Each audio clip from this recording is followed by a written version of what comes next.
Narito na ang nagbabagang balita sa oras na ito. Nakipagpulong si UN Special Rapporteur on Freedom of Opinion and Expression Irene Khan sa ilang opisyal ng Department of Justice ngayong Miyerkules. Ayon kay Justice Undersecretary Raul Vasquez, kabilang sa mga isyong tinalakay sa pulong ang isyu ng red tagging. Anya, nilinaw nila kay Khan na walang polisiya sa red tagging ang gobyerno ng Pilipinas. Sabi naman ni Undersecretary Hermogenes Andres, nagbigay din sila ng updates kay Khan tungkol sa mga kaso ng media killing sa bansa.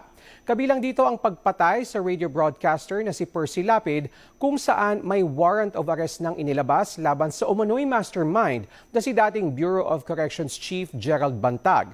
Samantala, nilinaw ng DOJ na walang kinalaman ang pagbisita ni Khan sa bansa sa investigasyon ng International Criminal Court sa War on Drugs ng nakaraang administrasyon. At yan ang nagbabagang balita sa oras na ito. Ako po si Rafael Bosano.